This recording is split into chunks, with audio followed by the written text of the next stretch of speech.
IVM।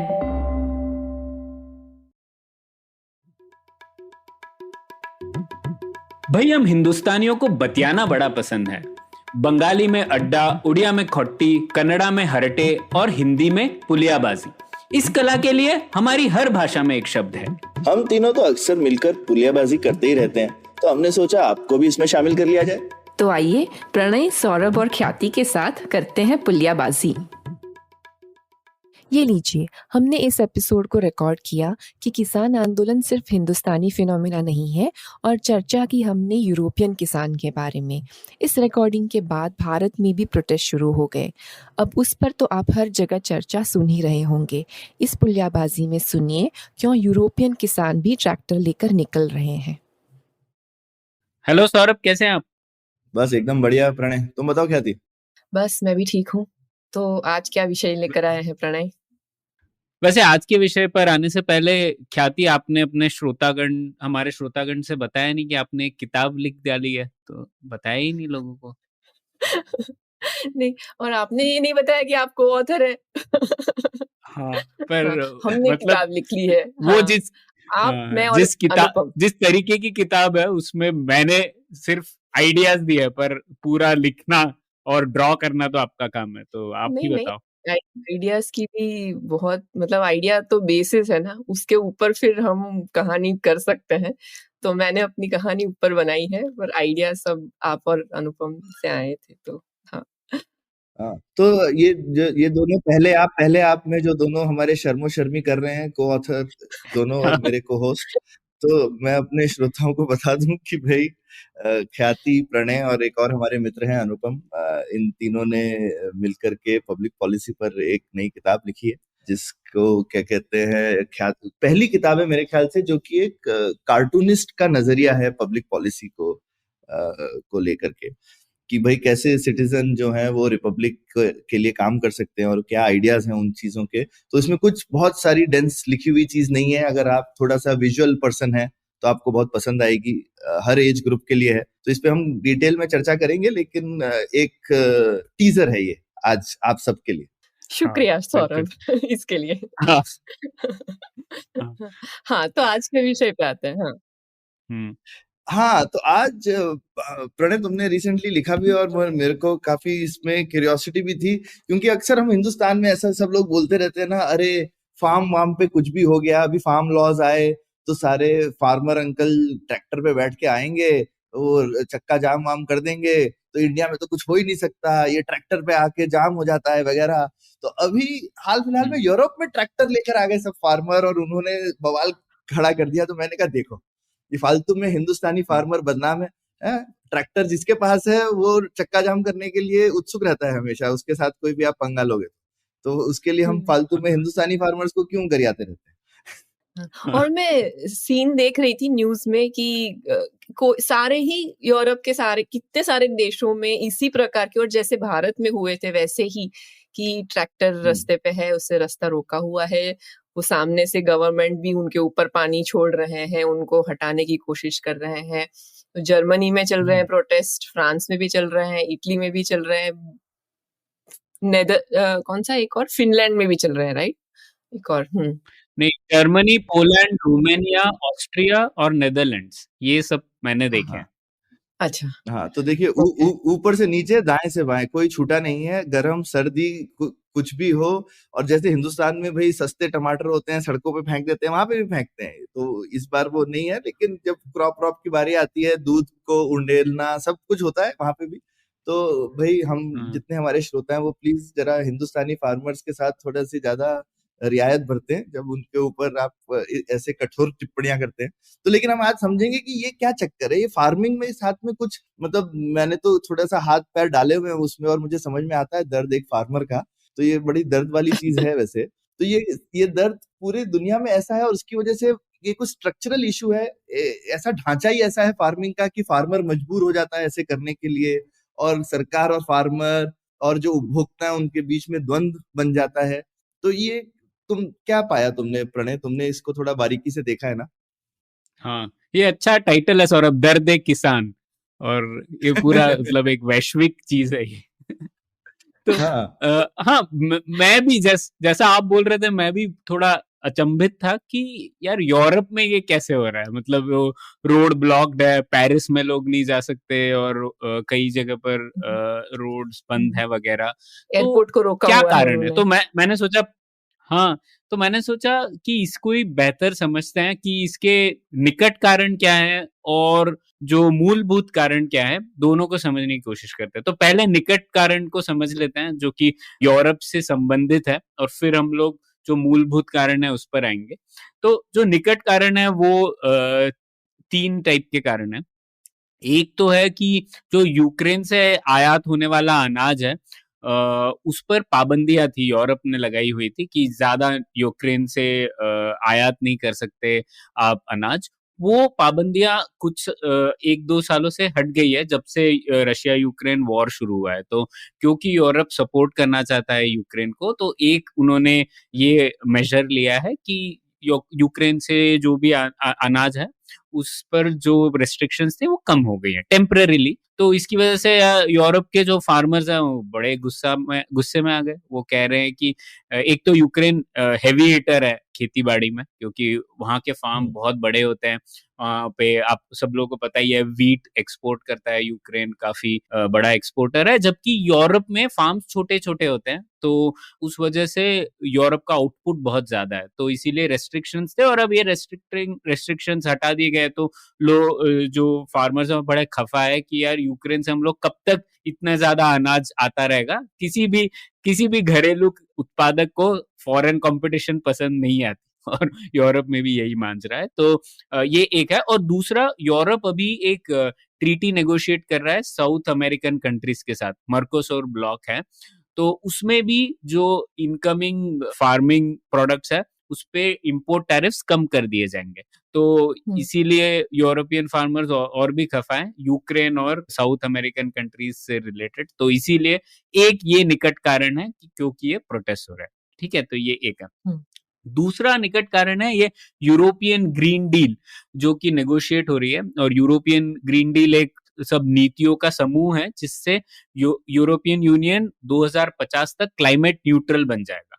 तो इससे भी जो फार्मर्स हैं वो बड़े खफा हैं, क्योंकि इस डील में क्या है, यूरोपियन यूनियन के जो मेंबर स्टेट्स हैं, इन सब ने क्लाइमेट ट्रांजिशन पॉलिसीज लागू करने वाले हैं वो। और इसमें कई सारी चीजें, टारगेट्स हैं कीटनाशक के प्रयोग पर, फिर ऑर्गेनिक फार्मिंग के ऊपर, बायोडाइवर्सिटी को प्रोटेक्ट करने के लिए। तो ये कई सारे टारगेट्स दिए गए हैं, और हर मेंबर स्टेट खुद की नीतियां लगा रहे हैं इस टारगेट को इम्प्लीमेंट करने के लिए।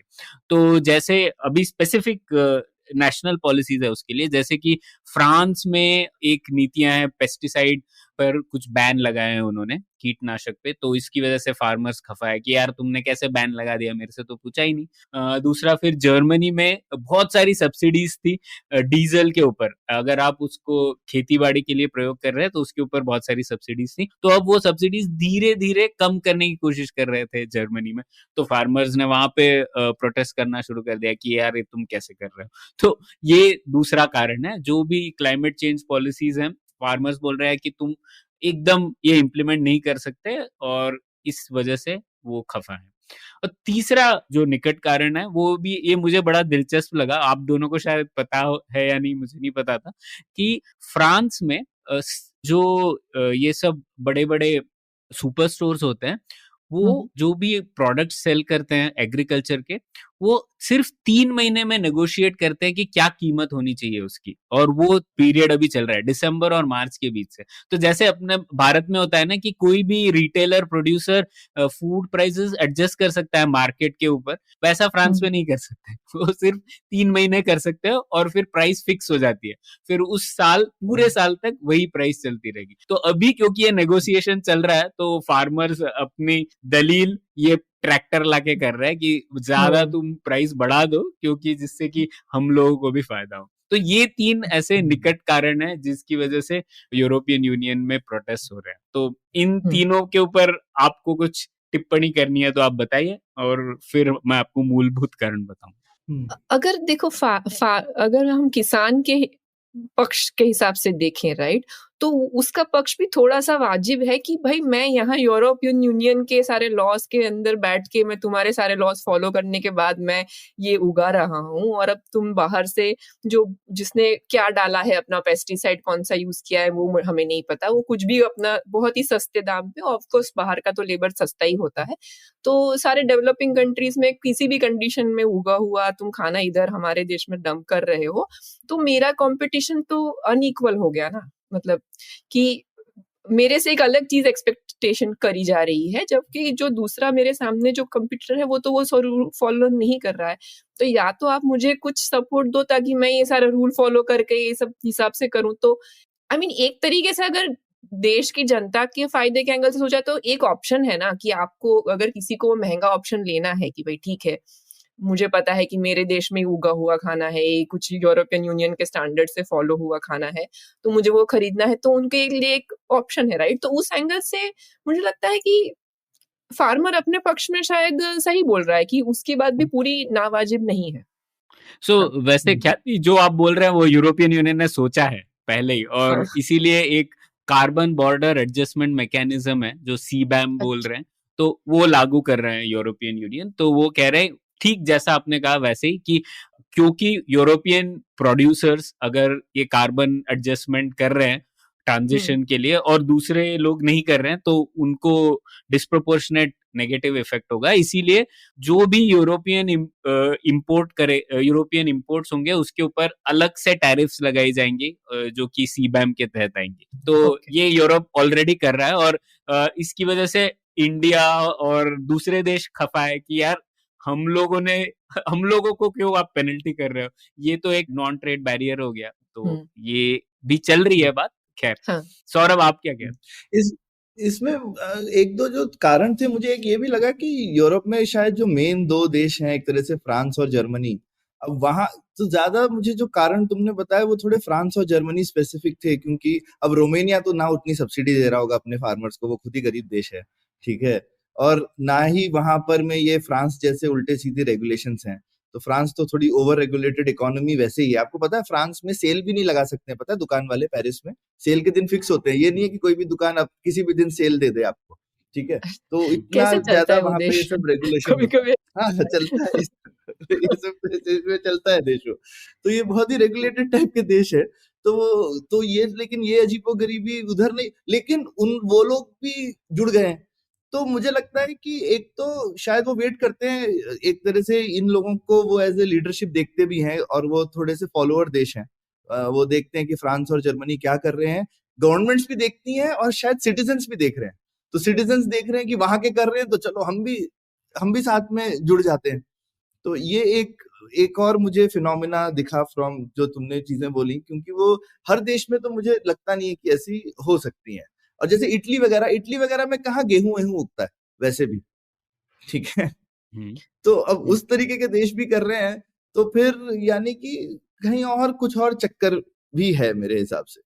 नहीं सौरभ, पर ये जो ग्रीन डील है इसका इम्पैक्ट तो सभी यूरोपियन यूनियन देशों पर होगा ना। तो सभी यूरोपियन यूनियन के देशों को कुछ ना कुछ नेशनल पॉलिसीज इंप्लीमेंट करनी है, और इस वजह से अलग अलग फार्मर्स की अलग अलग मुश्किलातें हैं जो वो तो कुछ सामने कॉस्ट हर किसी पे आनी ही आनी है, पर मैं कह रहा हूँ शायद वो कॉस्ट कुछ पे कम होंगी, शायद कुछ पे ज्यादा, लेकिन एवरेज आउट हो गया है, तो सभी लोग सड़क पर आ गए हैं। हाँ, तो हाँ, तो ठीक है, ये थे जो निकट कारण है। अब मैं मूलभूत कारण पर आता हूँ, और ये शायद ऐसे कारण है जिसमें आप देखेंगे भारत में भी एक कारण उभर कर आते हैं जब जब भी हम लोग फार्मर प्रोटेस्ट की बात करते हैं। तो पहले तो ये समझ ले कि यूरोपियन यूनियन में फार्मिंग और भारत में फार्मिंग बहुत अलग है, हाँ, क्योंकि यूरोपियन यूनियन के फार्मर्स जो हैं वो उनकी पूरी वर्कफोर्स का सिर्फ 2% हिस्सा है। फ्रांस में जैसे 2% हिस्सा है, जर्मनी में 1% हिस्सा है। और कॉरेस्पॉन्डिंगली अगर हम लोग जीडीपी की देखें तो फ्रांस का सिर्फ 1.6% जीडीपी एग्रीकल्चर से आता है, और जर्मनी का सिर्फ 0.7% इकोनॉमिक आउटपुट एग्रीकल्चर से आता है। तो एग्रीकल्चर वैसे ही कम होती जा रही है उनके इकोनॉमिक का हिस्सा, और कई सालों से हो रहा है ये, 1960 से हो रहा है ये। तो भारत में जितना बड़ा प्रॉब्लम है उतना बड़ा प्रॉब्लम यूरोप में नहीं है, और शायद कुछ सालों बाद ये इतना इनसिग्निफिकेंट हो जाएगा कि कोई उसके बारे में ज्यादा बात भी नहीं करेगा। लेकिन खैर फिर भी इतने कम प्रतिशत फार्मर्स है, लेकिन फिर भी वो प्रोटेस्ट कर पा रहे हैं और पूरे रोड रोक पा रहे हैं। तो ये ऐसा क्यों हो रहा है? ये इसके 3 कारण मुझे जहां तक लगता है। तो एक तो है थोड़ा एंटाइटलमेंट इफेक्ट है यूरोप में भी, क्योंकि यूरोपियन यूनियन में भी फार्मिंग बहुत ज्यादा सब्सिडाइज्ड है। तो मुझे नहीं पता था, जैसे कि एक कॉमन एग्रीकल्चरल पॉलिसी है जो 1960 के दशक से इम्प्लीमेंट हुई थी यूरोपियन यूनियन में। तो यूरोपियन यूनियन पहले था ईसी, यूरोपियन इकोनॉमिक कम्युनिटी, तो तब से ये लागू है। तो तब मतलब 70% ईसी का जो एक्सपेंडिचर था वो सिर्फ एग्रीकल्चर पे था, और अब भी यूरोपियन यूनियन का 35% एक्सपेंडिचर सिर्फ एग्रीकल्चरल सब्सिडीज पे है। तो ये मेरे लिए बहुत नई बात थी, मुझे नहीं पता था इतना बड़ा हिस्सा है। तो इसका कारण भी यही है कि जब ये एग्रीकल्चर 1960 के दशक से ही डिक्लाइन हो रहा था, तो क्योंकि उनको एक कॉमन मार्केट क्रिएट करना था, तो फ्रांस और जर्मनी जो बड़े एग्रीकल्चरल नेशंस थे यूरोपियन यूनियन में, उन्होंने बोला अगर कॉमन एग्रीकल्चरल मार्केट करना है तो अलग अलग देश अलग अलग सब्सिडीज देंगे तो प्रॉब्लम हो जाएगा। तो इसीलिए जो सब्सिडी का मामला था वो ऊपर भेज दिया गया और यूरोपियन यूनियन कॉमन सब्सिडीज देने लग गई। और कॉमन सब्सिडीज इतनी ज्यादा थी कि 70% एक्सपेंडिचर जो ईईसी का था वो सिर्फ एग्रीकल्चर पे हो रहा था, और अब भी कम हो गया, लेकिन फिर भी 35% यूरोपियन यूनियन के बजट का एग्रीकल्चरल सब्सिडीज में ही जाता है। तो अगर आप इस तरीके की सब्सिडीज दे रहे हो तो कुछ भी बदलाव करोगे उसमें, और कुछ भी फार्मर्स को लगेगा यार ये मुझ पे हावी होने वाला है, तो वो लोग प्रोटेस्ट कर देते हैं। तो ये प्रोटेस्ट अभी हम लोग बात कर रहे हैं, लेकिन हर साल होती है। नेदरलैंड्स में तो हर साल होती है, ब्रसल्स में चलती रहती है। तो ये एक है। और दूसरा एक थोड़ा पॉलिटिकल इकोनॉमी एंगल भी आ गया, क्योंकि यूरोपियन यूनियन इस तरीके की पॉलिसीज डिटरमिन करती है, तो जो मेंबर स्टेट्स की गवर्नमेंट्स हैं उनको थोड़ा कन्वीनियंट हो जाता है कि वो बोलते हैं यार ये प्रॉब्लम जो है ना ये यूरोपियन यूनियन का है, मैं तो देखो आपके साथ हूँ, तो आप यूरोपियन यूनियन को कंप्लेंट करो, वो ही इतनी बड़ी बड़ी ब्यूरोक्रेसी और इतने बड़े बड़े फॉर्म भरवाते हैं आपसे, तो वो अपने हाथ धो लेते हैं इससे। तो इसलिए ये भी एक कारण मुझे लगा। तो ये एंटाइटलमेंट इफेक्ट एक कारण है जो कि भारत में भी है और वहां भी है। ठीक है। और थोड़ा सा बेसिकली ये हिंदुस्तान में वैसे हो गया जैसे कि यूनियन गवर्नमेंट की सब्सिडी हो और फिर लोग स्टेट्स वगैरह में अगर करें तो स्टेट गवर्नमेंट तो बोलती है ना, अरे सरकार से बोलो देखो क्या कर रही है, तुम्हारी सब्सिडी बंद कर दी। हाँ, तो हाँ, इससे ये एक चीज समझ में आती है कि स्ट्रक्चरली, और कभी कभी हो जाता है राइट कि भाई एक ही चीज जो है वो शायद पंजाब और केरला और बिहार और उड़ीसा सेम जगह वो पॉलिसी नहीं चलेगी। मुझे लगता है यूरोप में भी ऐसी प्रॉब्लम होती होगी राइट, कि वहां पे आप सेम टाइप की सब्सिडी जर्मनी और रोमानिया में और इटली में कैसे दे सकते हो। हम्म, हम्म, हाँ, और यूरोपियन यूनियन के एंगल से देखा जाए तो मतलब उनके जीडीपी का ऐसे 1% कुछ बन के आ रहा है इस इंडस्ट्री में से, और आप उसके ऊपर 35% का सब्सिडी उस पे डाल रहे हो, तो उनको इकोनॉमिक सेंस तो कोई बनता ही नहीं होगा ना। उनको ऐसा लगता होगा कि मतलब फूड सिक्योरिटी फिर भी एक बहुत इंपॉर्टेंट चीज होती है, तो आई थिंक वो सारे देश भी वो एंगल से तो सोच रहे होंगे। पर अगर फिर भी उनको लगता होगा कि हाँ यार कैसे भी करके इसको ये नंबर तो कम लाना ही पड़ेगा, तो भले ही मतलब वो फार्मर की लाइफ में उसके लिए वो बहुत बड़ा चेंज चेंज आ जाएगा ऐसा करने से, लेकिन यूरोपियन यूनियन के एंगल से तो बहुत सेंस बनती है कि वो प्राइस मतलब उस अमाउंट को कम किया जाए।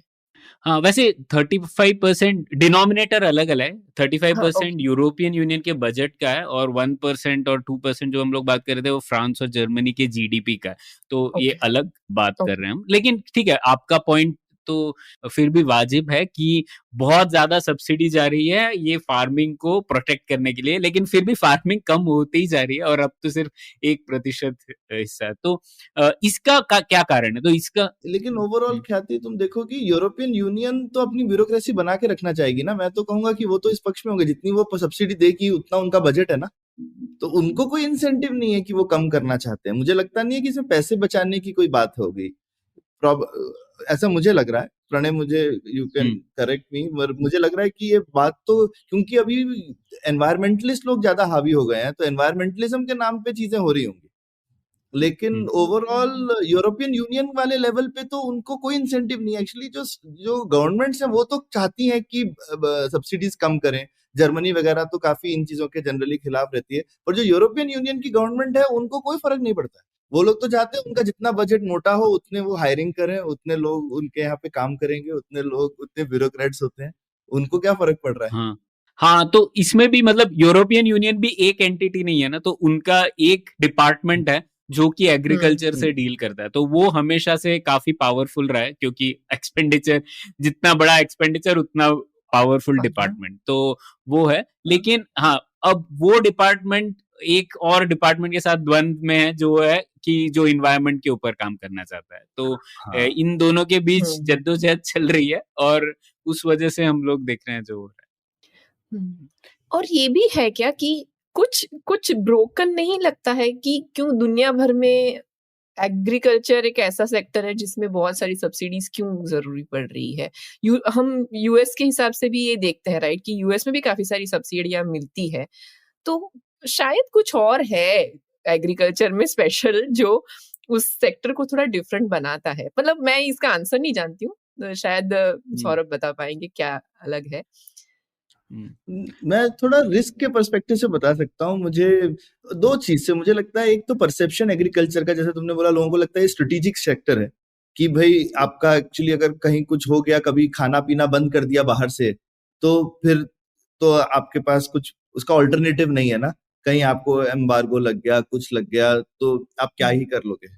तो ये मुझे लगता है कि ये पुरानी थिंकिंग है। मुझे लगता है शायद वो वर्ल्ड वॉर 2 में एम्बार्गो लगा भी था यूएस को, यूरोप को, है ना। तो आज की डेट में तो बड़ा मुश्किल है किसी देश को इस तरह से टोटल एम्बार्गो कर देना। अभी टेक्नोलॉजी वगैरह बहुत अच्छी है, फ्लाइट्स हैं, सब कुछ है, पर फिर भी मुझे लगता है ये डर उस जमाने का है कि आप किसी देश को टोटली घेर लो और कोई वहां पे खाना पीना अंदर नहीं जा सकता, तो क्या ही कर लोगे। तो एक आप एक केस बना सकते हो हमेशा, और नेशनल सिक्योरिटी का केस बना के फिर आप सारी इकोनॉमिक थिंकिंग भूल सकते हो ना। तो वो एक ऐसा आर्गुमेंट है जिससे इकोनॉमिक्स लोग भूल जाते हैं। दूसरा, मुझे जो एक इकोनॉमिक रीजन जो एक दिखता है कि एग्रीकल्चर बड़ा ही रिस्की सेगमेंट है।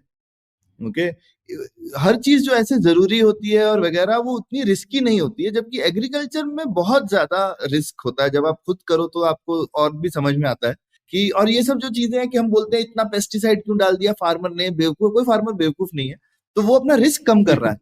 क्योंकि उसको थोड़ी है कि हम ऐसे एग्रीगेट देखते हैं कि अरे कोई बात नहीं, हमको तो इतने टमाटर मिल रहे हैं, पर जो फार्मर सिर्फ उस टमाटर को बेचने पे उसका घर चल रहा है, उसकी आजीविका चल रही है, अगर उसमें कीड़ा लग गया और उस साल उसकी इनकम चली गई तो क्या करेगा वो। अब इन सबने सोल्यूशंस हैं कि आप इंश्योरेंस हो सकता है वगैरह वगैरह, इंश्योरेंस से आप रिस्क का इलाज इंश्योरेंस होता है हर जगह पर।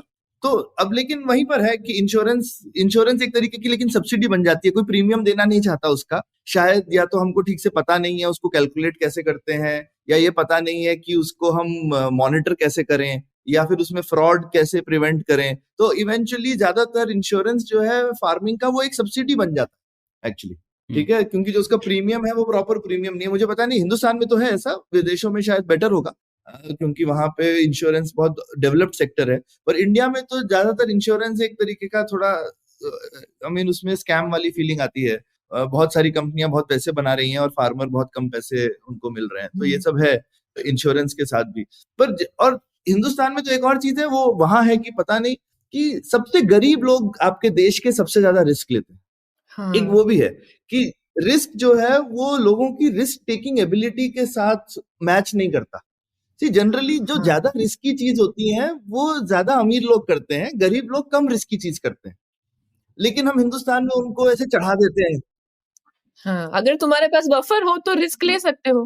हाँ, नहीं है तो कैसे लोगे। लेकिन यहाँ पे अरे ये तो सिर्फ मजदूर बन जाएगा क्या, जैसे मजदूर बड़ी खराब चीज है, किसान होना बड़ी वो चीज है। हम जय किसान करके उसको थोड़े माला वाला पहना के थोड़ा इमोशनली बेवकूफ बना देते हैं। फिर बोलेंगे भाई अब तू तो बहुत होशियार, वो एकदम पेडेस्टल पे चढ़ा हुआ है, अब तुम किसान बन के रहो, तुम बड़ा पुण्य का काम कर रहे हो किसान बन के। लेकिन भाई वो इतना ज्यादा रिस्क ले रहा है, कैसे रिस्क ले बेचारा। तो ये एक हिंदुस्तान में तो ऐसा है, मेरे ख्याल से यूरोप वगैरह में तो ऐसा नहीं है, वहां के किसान बहुत गरीब नहीं है, पर रिलेटिवली मुझे पता नहीं कि ऐसा है क्या कि वहां पे भी जो शायद नॉन एग्रीकल्चर वाले लोग हैं वो तो एग्रीकल्चर वालों से ज्यादा अमीर ही होंगे, तो उनके देश में भी रिलेटिव हो सकता है वैसा ही हो कि जो लोग ज्यादा रिस्क ले रहे हैं फिर वो लोग सोचते हो कि हम रिस्क ले रहे हैं तो अब हमको कहीं और से कुछ दो, तो क्यों मैं इतना रिस्क लूं। हाँ, तो ये तो एकदम से इस रिस्क का रिवॉर्ड कहाँ है। तो एक मुझे लगता है या तो शायद उस रिस्क के लिए आपको प्राइसिंग जो है वो फेल हो रही है उस रिस्क को अकाउंट करने में, और कहीं से सब्सिडी आ रही है। आइडियली तो pricing should account for any risk, और वो नहीं हो रहा है अगर, क्योंकि और उसमें एक दूसरा जो चीज होता है कि एग्रीकल्चर कमोडिटी पेरिशेबल होती है, तो आप ऐसा भी नहीं कर सकते कि एवरेज कर लो चीज को, आपको जो आया वो बेचना भी पड़ेगा, तो आप प्राइस कंट्रोल नहीं कर सकते आसानी से जो चीज हो गई। तो ये एक थोड़ा मुझे लगता है कि तो इसको मॉडल किया जा सकता है और देख सकते हैं कि प्रॉपर फ्री मार्केट शायद नहीं काम कर रही है। अब एम्पेरिकली तो दिख ही रहा है, मुझे लगता है शायद किसी ने थ्योरेटिकल काम किया होगा जरूर कि क्यों एग्रीकल्चर में फ्री मार्केट नहीं काम करती। प्रणय कुछ कहना चाहते सौरभ, हाँ, मुझे जो तर्क आप दे रहे थे उससे थोड़ा बहुत सहमत हूं मैं कि थोड़ा हिस्टोरिकल एंगल है, क्योंकि वर्ल्ड वॉर टू यूरोप में भी शुरुआत वैसी हुई थी। वर्ल्ड वॉर टू में शॉर्टेजेस थे, तो लोगों को लगता था कि यार ये बहुत जरूरी है, और इसीलिए शुरुआत भी हुई सब्सिडीज से। तो थोड़ा हिस्टोरिकल एंगल तो है, और इसीलिए एंटाइटलमेंट सब जगह पर है, सिर्फ भारत में नहीं है। लेकिन एक दिलचस्प बात यह है कि भारत में और भी कई सारे प्रॉब्लम है ना, जैसे रिस्क मिटिगेट करने के लिए एक सबसे बड़ा इंश्योरेंस आपने कहा ही, लेकिन एक और होता है फ्यूचर्स मार्केट।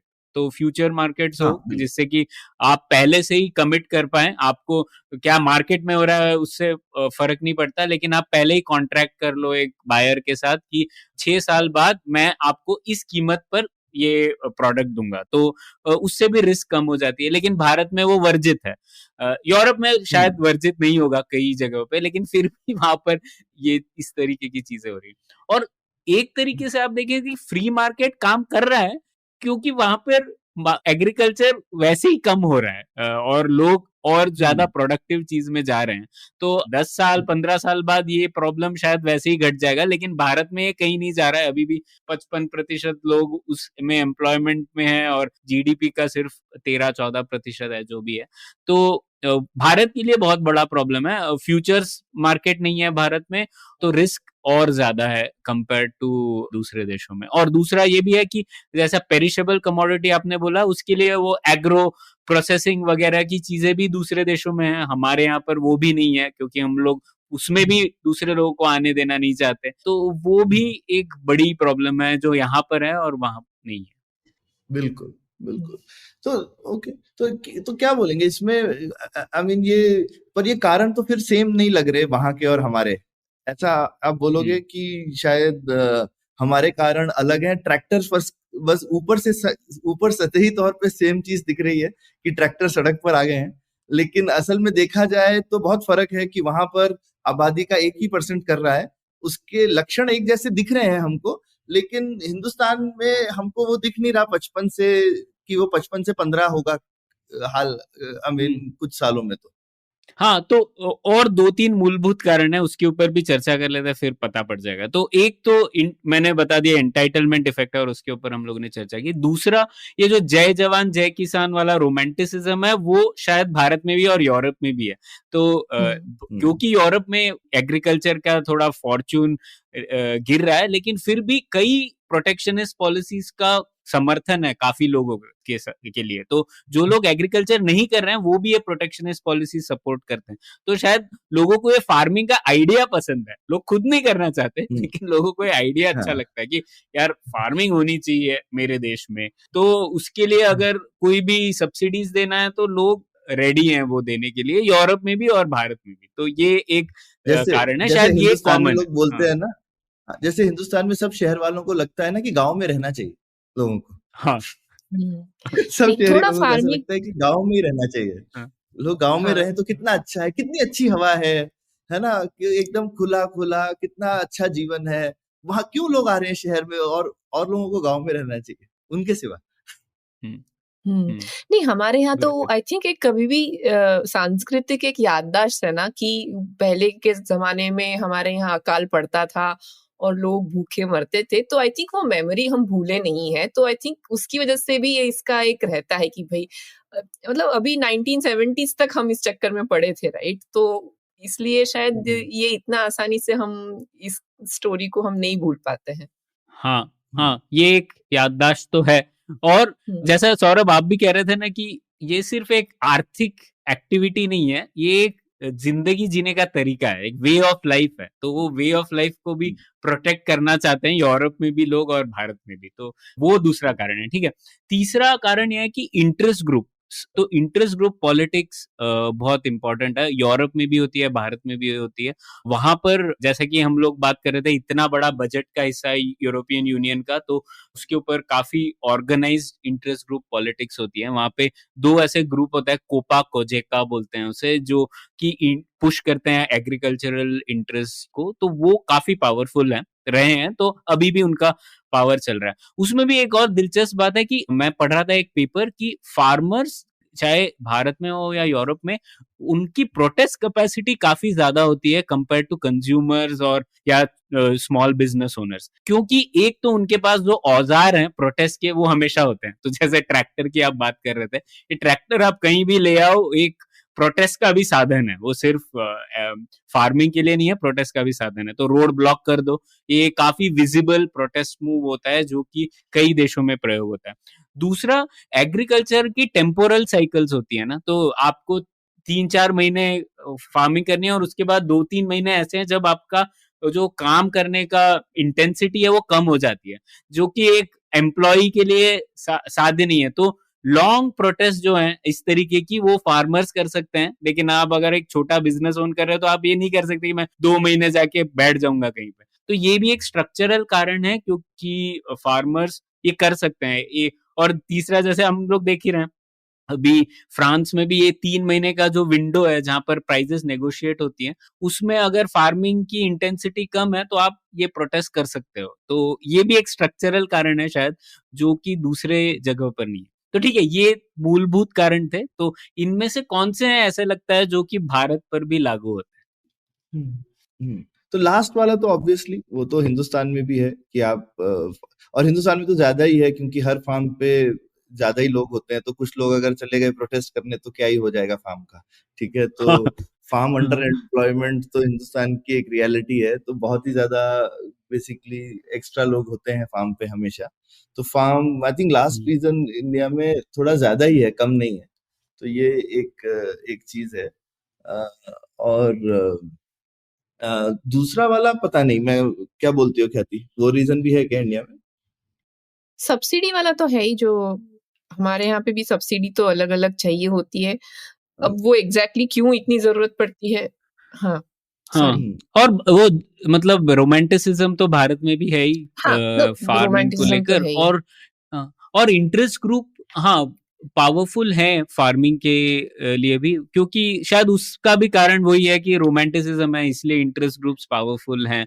और ये भी कारण हमेशा सरकारें कह सकती हैं स्टेट गवर्नमेंट्स की, ये यूनियन गवर्नमेंट ने कुछ नहीं दिया हमें, इसलिए हम लोग आपको नहीं दे पा रहे। तो क्योंकि वैसे तो वो स्टेट सब्जेक्ट है, लेकिन फिर भी क्योंकि यूनियन गवर्नमेंट सब कुछ करती है भारत में, चाहे वो स्टेट लिस्ट हो सब्जेक्ट हो या यूनियन लिस्ट सब्जेक्ट हो, तो ये भी कह सकते हैं हर स्टेट प्रॉब्लम कह सकता है कि यूनियन गवर्नमेंट ने क्रिएट किया है। तो ये भी है। ये तो एक पॉइंट में ये जोड़ना चाहती थी कि सारे आइडियाज हम रिप्रेजेंट कर ले, उसके एंगल से मैं ये पॉइंट रखना चाहती हूँ कि ये जो रोमांटिसिज्म जो हम बोल रहे हैं ना, उसका भी कुछ वैल्यू है।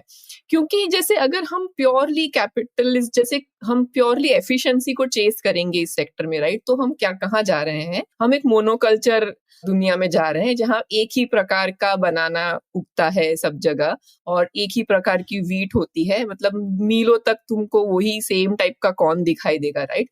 बट इससे भी एक रिस्क है, इसका ये भी कोई बिना कॉस्ट के नहीं आ रहा है, राइट। इस प्रकार की एफिशिएंसी के लिए भी उसका रिस्क ये है कि जब वो कैवेंडिश बनाना में जैसे अभी चल रहा है कि काफी जगह पे वो एक कीड़ा लग जाता है जो कैवेंडिश बनाना में लगता है, राइट। तो वहां पे कुछ कुछ फार्म्स है साउथ अमेरिका में जहाँ पे वो बनाना के फार्म में जाने के लिए वो इतनी ज्यादा मतलब तरीके से जाना है कि वो बाहर से तुम ना लाओ उसका जो फंगस है, राइट। तो ये सब चीजों को, इन सब से हमें रिजिलियंस देता है फूड डाइवर्सिटी, राइट।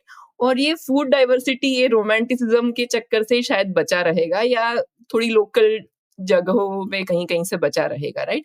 तो आई थिंक शायद उसका भी कुछ रोल तो है दुनिया में, शायद पूरा उसे भुला नहीं सकते हैं, ऐसा मुझे लगता है। मुझे तो उल्टा लगता है ख्याति, क्योंकि अगर रोमांटिसिज्म होगा तो हम लोग वो जो पहले कर रहे हैं वही करते रहेंगे, कुछ बदलेंगे नहीं।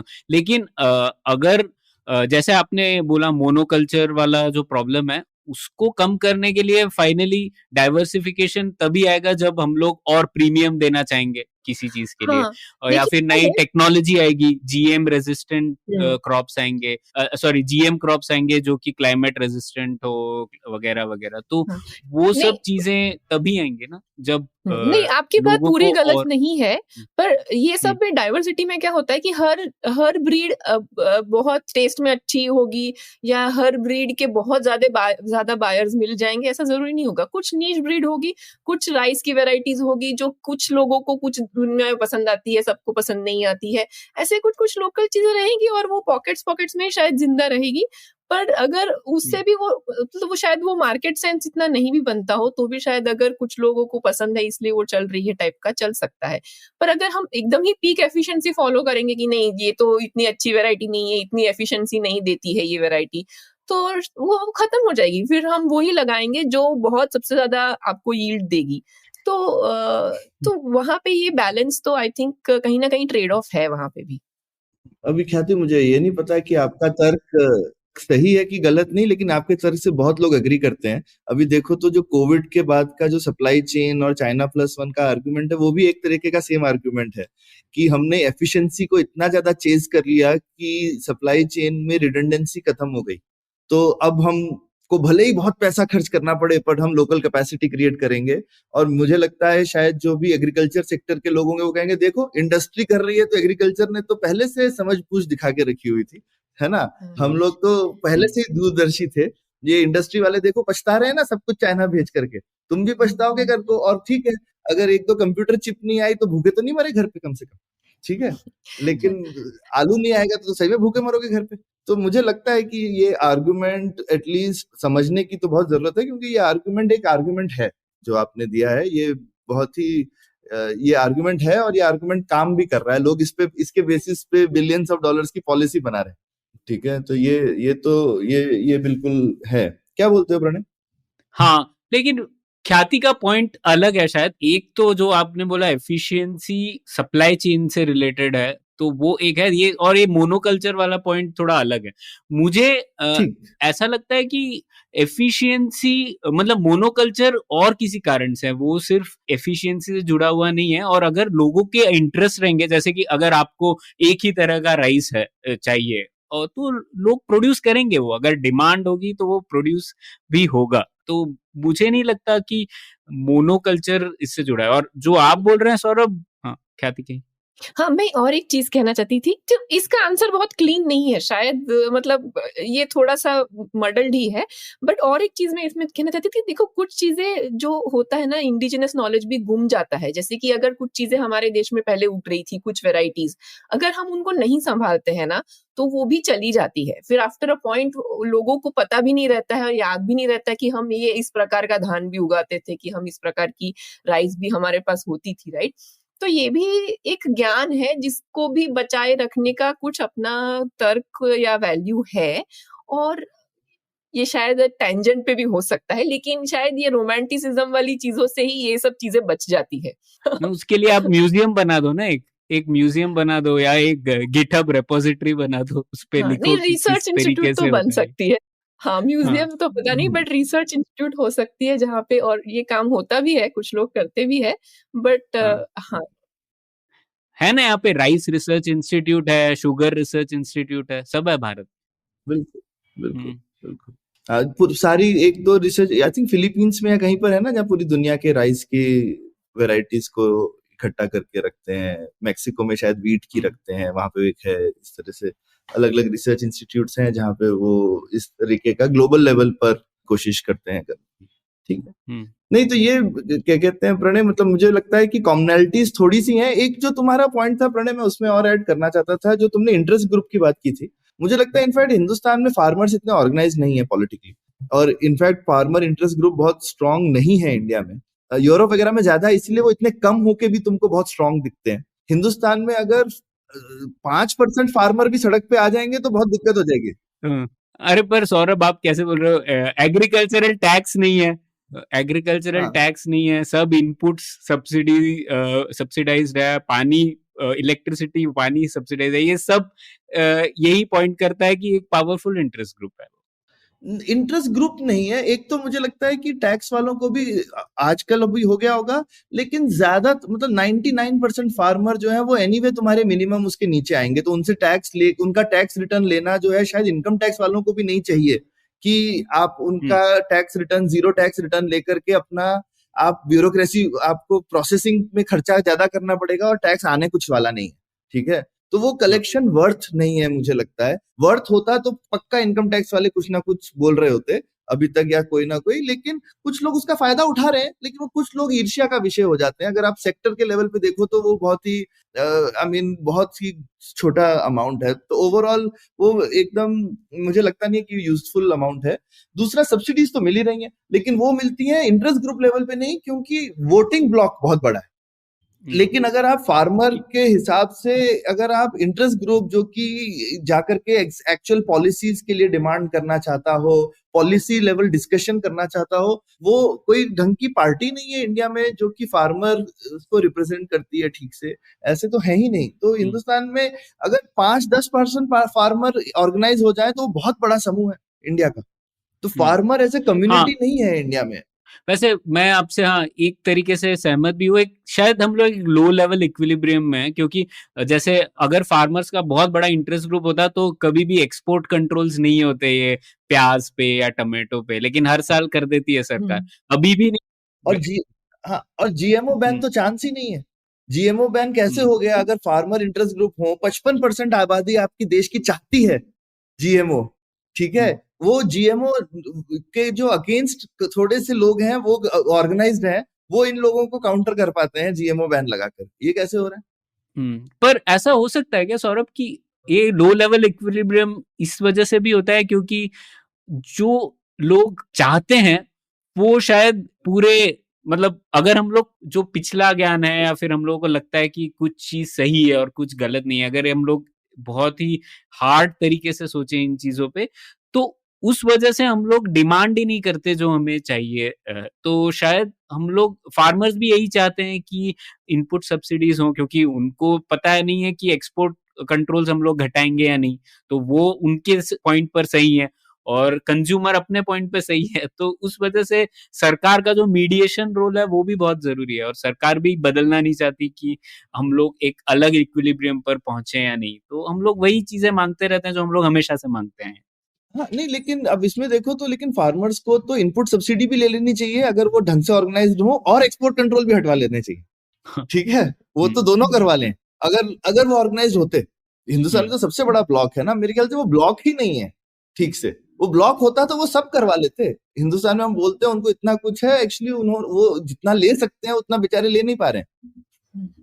फार्मर एज अ ब्लॉक नहीं हो सकता, बट ये जो नैरेटिव है ना कि सब्सिडी जरूरी है, आई थिंक वो जो प्रणय की बात है कि ये एक इजीली अंडरस्टैंडेबल नैरेटिव है जो सब लोग समझते हैं। सब फार्मर, कोई भी किसान समझता है कि भाई मेरे हित में है कि मुझे ये सब्सिडी मिले, और बाकी चीजों का तो मुझे पता नहीं कि ये लोग फिक्स कर पाएंगे कि नहीं कर पाएंगे, कम से कम जो मेरे हाथ में है वो तो मैं नहीं जाने दूं। तो ये एक रहता है, और इसीलिए इस चीज को चेंज करना बड़ा मुश्किल है।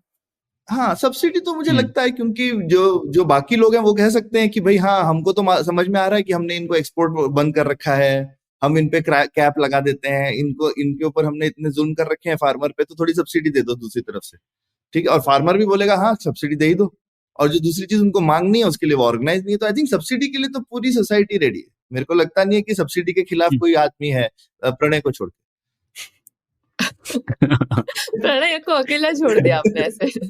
हाँ, सही बात। अरे मैं तो फार्मर हूँ, मैं तो सब्सिडी लूंगा ना। हाँ।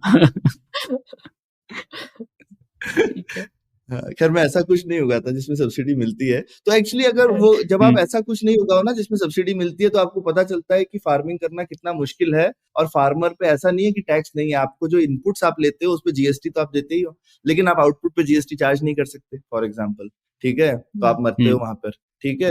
आप मंडी में जाते हो प्रणय, तो मंडी में टैक्स देना पड़ता है, वो रेवेन्यू पे टैक्स है, ठीक है, वो टैक्स नहीं है क्या, वो आपको एज ए मंडी की फी लगता है, पर फार्मर के लिए तो वो टैक्स है, ठीक है।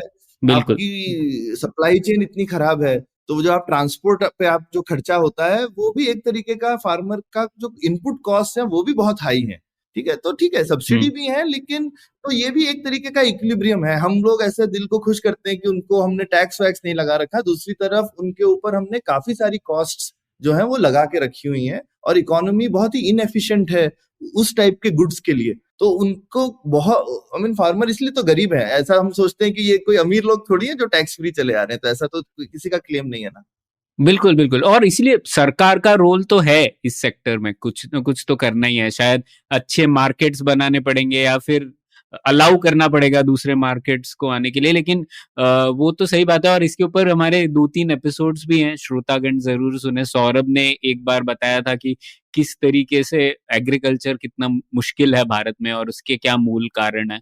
और एक गुणवंत पाटिल साहब के साथ भी हम लोगों ने एपिसोड किया था, जिसमें उन्होंने भी बताया था किस तरीके से सरकार करती है चीजें इस सेक्टर में, लेकिन गलत चीजें करती है और इस वजह से फार्मर्स के लिए बहुत मुश्किल हो जाती है चीजें। तो इस विषय पर कई एपिसोड किए हमने, वो भी जरूर सुने आप। लेकिन हाँ, ये प्रॉब्लम आसानी से नहीं जा रहा है, कहीं भी नहीं जा रहा है।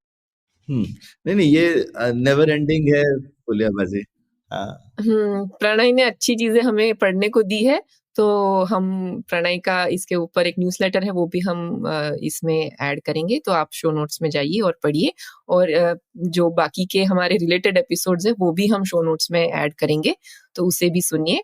और जहां भी आप पुलियाबाजी सुनते हो तो आप हमें अपना रिव्यू लिखिए या अपनी जो भी फीडबैक है वो हमें दीजिए। बहुत बहुत शुक्रिया, धन्यवाद, थैंक यू। उम्मीद है आपको भी मजा आया। यह पॉडकास्ट संभव हो पाया है तक्षशिला इंस्टीट्यूशन के सपोर्ट के कारण। तक्षशिला पब्लिक पॉलिसी में शिक्षा और अनुसंधान के लिए स्थापित एक स्वतंत्र संस्था है। आप दुनिया के किसी भी कोने में हो, आपकी उम्र कुछ भी हो, अगर आप पब्लिक पॉलिसी, विदेश नीति या टेक्नोलॉजी गवर्नेंस में रुचि रखते हैं तो तक्षशिला की वेबसाइट takshashila.org.in पर उनके कोर्सेज को जरूर चेक कीजिए। और अगर आप पुलियाबाजी में शामिल होना चाहते हैं तो हमसे कनेक्ट कीजिए puliyabazi@gmail.com पर या फिर @puliyabazi ट्विटर पर। शुक्रिया।